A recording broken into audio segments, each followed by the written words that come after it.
በዛሬው ዕለት በኢትዮጵያ ብዙ ተሰምተው የማይታወቁ ብዙ ወሬዎችን ብዙ ተግባሮችን ታይቷል ተሰምቷል። በዚህ ደግሞ የጋዜጠኛው ሶፎንያስን መያዝን ተከትሎ በኢትዮጵያ እስካሁን ሳይታወቅባቸው የቆዩ ብዙ ግብረ ሰዶማውያን እየተያዙ ይገኛሉ። የሶፎንያስ መያዝ ለሌሎች የቀሩት ግብረ ሰዶማውያን በኢትዮጵያ ያሉ ትልቅ ስጋት ፈጥሮባቸዋል። በተለይ ደግሞ ጨምሮ በቲክቶክ አዋርድ ላይ የነበሩ ያልተገባና ወጣ ያለ ልብስ አለባበስ ተከትለው የመጡም የከተማ ማለት የአዲስ አበባ ፖሊስ እነዚህ ከቤታቸው ከስራቸው እየሄደ እየለቀመ እያሰራቸው ይገኛል። በዚህ ደግሞ የኢትዮጵያ ሕዝብም አሁን የኢትዮጵያ መንግስት ጥሩ ስራ ሰራ፣ የኢትዮጵያ ባህልም አመጣጥም እያከበረ ነው በሚል እያሞካሹት ነው። በተለይም ደግሞ ይህ ጋዜጠኛ ሶፎንያስ በተለይም የመጣባቸው መንገዶች ሲታይ እጅግ ሰማይ ደርሶ የነበረ ቢሆን ብዙ ወዳጆችን ያፈራ ብዙ አድናቂዎችም ያፈራ ነበር። ከኢቲቪ ጋዜጠኝነት ጀምሮ እስከ ታች እስከ ኤፍኤም ሲሰራ ቆይቷል። ነገር ግን ትናንት አንድ ቲክቶክ ባዋረደው በሜሴጅ መጻጻፍ በጀመረበት ከዚያ በአካል ያለው ግብረ ሰዶማዊነት ገንፍሎት ወደ አዳማ ሄዶ ከአንድ ጋር ግብረ ሰዶማዊነት ለመፈጸም ተቀጣጥሮ ነገር ግን በአዳማ የደረሰበትን እናንተ ታውቁታላችሁ። ወጣቶቹ ተሰብስበው ይህ ክፉ ሰው ግብረ ሰዶማዊ ሶፎንያስ ማለት ነው እንዳጋለጡት በቪዲዮም ወደ ማህበራዊ ሚዲያ እንደለቀቁት እሱን ደግሞ ሳይታወቅበት ተዘርፍ ያለው ከእንግሊዝ የመጣልኝ ላፕቶፕ ለመቀበል ሲሄድ ላፕቶፔን ወሰዱብኝ፣ በቀን በፀሐይ ዘረፋ ተፈጸመብኝ ብሎ ፖስቶ ቢኖርም ከሰዓታት በኋላ ግን ይህ ፖስት ያለውን ውሸት መሆኑ ከታወቀበት ይህን ፖስት ከፌስቡኩ አወግዶታል ማለት ነው። ከዚህ የተነሳ ነው ሶፎንያስ ጉድ ማውጣት የተጀመረ። ሶፎንያስ ከታማ ማለትም በግብረ ሰዶማዊነት ወልፍ ከተያዘ ብዙ አመታቶች ተቆጥሯል ሲባሉ ብዙዎችም በተለይም ለአሻም ቲቪ ይህ ሰው ከናንተ መውጣት አለበት፣ ይህ ግብረ ሰዶማዊ እናንተ ቀጥራችሁ የምታሰሩት እናንተ ጤና የላችሁም ሲባሉ ቆይተዋል። ነገር ግን መረጋገጫ እስካላገኘን ይህ ሰው ምን አደረገን ብለው አሻም ቲቪም የተለያዩ የኤፍኤም ሬዲዮዎችም ጣቢያ ማለት ነው ሳያባረሩት ቆይቷል። አሁን ግን ከታወቀ ሶፎንያስ እዚህ ገባ ማለት ከአዳማ በነበረበት ሮጠ ማለት ነው። ከዛ ግን ፖሊሶችም የከተማ ነዋሪዎችም ይህ ሰው ከከተማችን መውጣት የለበትም፣ አዲስ አበባም ቢገባ እንኳን መያዝ አለበት ብለው ተያይዘውት ነበር። አንድ ነገር ግን በጣም የሚያሳዝን ሆኖ ተከስቷል። የሶፎንያስ እናት በጣም ልጃቸውን ይወዳሉ። በዚህ አይነት ተግባር እንደተሰማራም አያውቅም።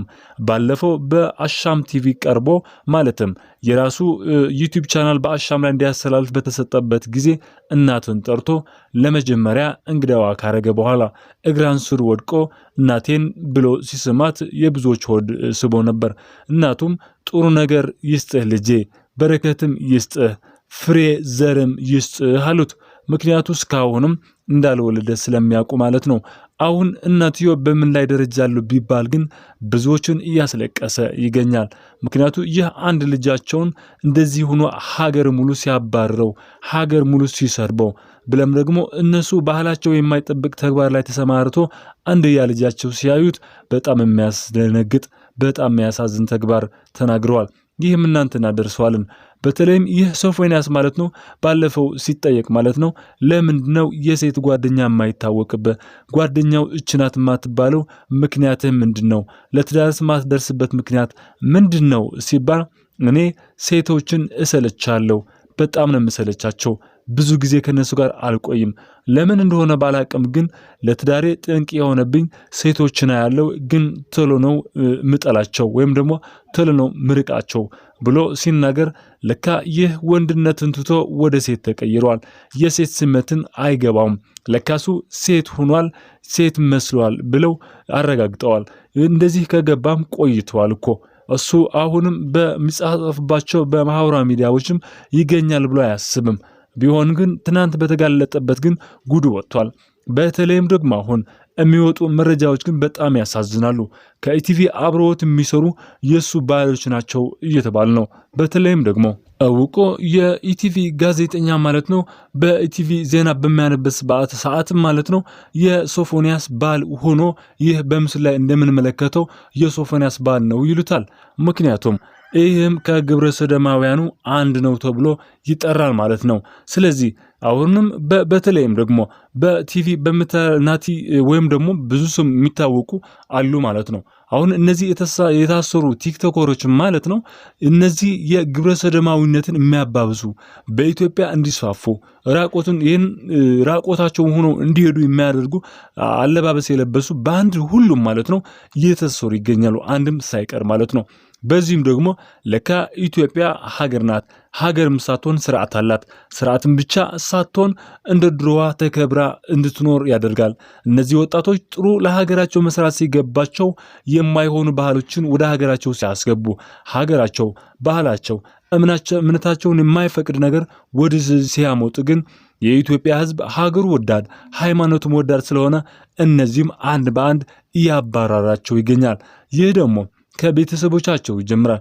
ቤተሰቦቻቸውም ሳይቀሩ የኛ ደምና ስጋ አይደሉም፣ ከኛ መባረር መውጣት አለባቸው ሲሉ እየተደመጡ ይገኛሉ።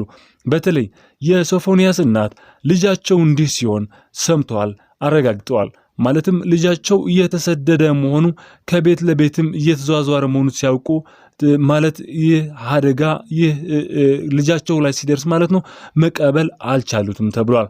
ወድቀዋልም።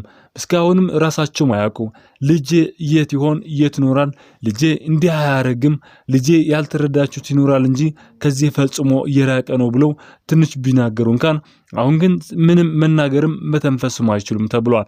እሱ ግን እስካሁን ድረስ በተለይም ከአደባባይ ያለው ከተማ አዳማ እንደሮጠ ማለት ነው አልተገኘም ይላሉ። ነገር ግን ከአዳማ ውስጥ ብዙ ሰዓታት ቆይቶ አዲስ አበባ ገብቻለሁ ብሎ ፖስት ቢልም ከአዳማ እንዳልወጣ ተረጋግጧል። በተለይም ደግሞ ይህ በምስል ላይ የምንመለከተው ማለት ነው የሱ ባል እንደሆነ አብረውም እንደነበሩ ከአዳማ ማለት ነው ከሶስት ጓደኞቹ እንደመጣ አንድ ብቻ እንዳልሆነ ደግሞ ተረጋግጧል። ቀደም ያየነው ጋዜጠኛ የኢቲቪ እና አሁን የተመለከትነው ደግሞ እዛ እንደነበሩ ታውቋል ማለት ነው። ስለዚህ የነዚህ ሰዎች ኢትዮጵያን ለመበረዝ የተነሱ እኛን ደግሞ ሃይማኖታችን ሀገራችን ወዳለን በኢቲቪ ላይ ትልቁ ቁጭ ብለው ለታች ያለው የራሳቸውን ህልም የራሳቸውን መጥፎ ባህሪያትን ለኢትዮጵያ ለመዝራት የሚያስቡ እንቃወማቸዋለን። ይህም ደግሞ የኢትዮጵያ መንግስትም ደግሞ ለነዚህ ለማጥፋት ሆን ብሎ የተነሳ ይመስላል። በየሰዓቱ ካለበት ቦታ ከስራቸውም እየለቀመ እስር ቤትም ወህኒ ቤትም ያስገባቸው ይገኛል። በዚህ ደግሞ ግብረ ሰዶማዊነት በኢትዮጵያ ምድር አይሰራም። ኢትዮጵያ ታላቅ ሀገር ናት፣ የእግዚአብሔር ከተማ የእግዚአብሔር ሀገር መሆኗ ዓለሙንም ያውቀው ነው። ቢሆንም ግን እነዚህ ራሳቸውን የማያውቁ ከምን እንደተነሱ የማያውቁ ታሪካቸው፣ ባህላቸው፣ እምነታቸው ሳያውቁ ነገር ግን እነሱ በቲቪ ማለት በማህበራዊ ሚዲያ ያዩትን የሰሙትን እዚህ ላይ መተናረጋለን ቢሉ ሚሰማችሁ የለም ተብሏል። አሁንም ደግሞ ገና ያልታወቁ በተለይም ደግሞ ጋዜጠኛ ግብረ ሰዶማዊ ሶፎንያስ ከተያዘ ደግሞ ብዙዎችን ያወጣል እየተባለ ነው። በተለይም ደግሞ በኢቲቪ በኢትዮጵያ ያሉ ቴሌቪዥን ጣቢያዎች ደግሞ የሱ ጓደኛሞች እንዳሉ ታውቋል። አሁንም የገባበትን ደግሞ ሲታይ እንደሱ ግብረ ሰዶማዊነት ከሚያሳፉ በጣም ትላልቅ የሆኑ ባለሀብቶች ጋር እንዳለም ታውቋል። በተለይም አሁን ለምን እነዚህ ሰዎች ይታሰራሉ የሚሉ ደግሞ ባለሀብቶችን ብቅ ማለት ጀምሯል። እንደ ፍላጎታቸው መሆን ይችላሉ፣ እንደፈለጉት መልበስ ይችላሉ፣ ቢፈልጉም ራቆታቸው መምጣት ይችላሉ ተብሏል። ይህ ግን አሜሪካ፣ አውሮፓ ወይም ደግሞ እንግሊዝ አይደለም። ይህ ታላቁ ሀገር እግዚአብሔር ኢትዮጵያ ናት። ኢትዮጵያ ደግሞ የእግዚአብሔር ከተማ ናት። ኢትዮጵያ እጆቿን ወደ እግዚአብሔር ትዘረጋለች የተባለችው ከዓለማችን ካለ ሀገሮች አንዷ ናት። ስለዚህ የነዚህ መጫወቻ በፍጹም አትሆኑም። ሃይማኖታችን እንወዳለን፣ ሀገራችን ወደንም እናከብራለን ብለው ቆርጠው የተነሱ የኢትዮጵያ ወጣቶች በተለይም ደግሞ የአዳማ ወጣቶችና የአዲስ አበባ ወጣቶች እነዚህ ግብረ ሰዶማውያን ካልያዝን ይህ ሶፎንያስ የሚባለው ግብረ ሰዶማዊ ተይዞ እሱን የሚያስፈልገው ቅጣት እስካላገኘ ድረስ እኛ አንተኛም ብለው ቆርጠው ተነስተዋል። ስለዚህ አብዛኛዎቹ የሶፎንያስ እናት እንዴት ይሆናሉ? በጣም ትልቅ ናቸው፣ አርጅተዋል። እንዴት ይህ ሐዘን ይቋቋማሉ? ልጃቸው እኮ እንደ ቆመ ነው የሞተው። ሞት ብቻ ለነሱ ክብር ነበር። ሞቶላቸው ቢሆን እንዴት እድል ያደርጉ ነበር። ነገር ግን ያለ ልጃቸው ሀገር ሙሉ ለአንድ ሰው ሲያሳድደው ማየት ግን እጅግ የሚሰቀጥጥ ነገር ሆኗል። ስለዚህ እነዚህ እናት በአሁን ሰዓት ማለት ነው እገዛ ያስፈልጋቸዋል። እንደ ወንድም እንደ ልጅ የሚሆናቸው ሰው አጠገባቸው ያስፈልጋቸዋል። ይህን አረመኔ እርኩስ ግብረ ሰዶማዊ ግን ካለበት ክብር ተወንዝፎ ከነበረበት ወደ ምድር ወድቆ ጭቃ ለብሶ ሌሎችን እንዳያበላሽ በአሁን ሰዓት በኢትዮጵያ ከሚፈልጉ ግብረ ሰዶማውያን አንዱ ሆኗል ማለት ነው።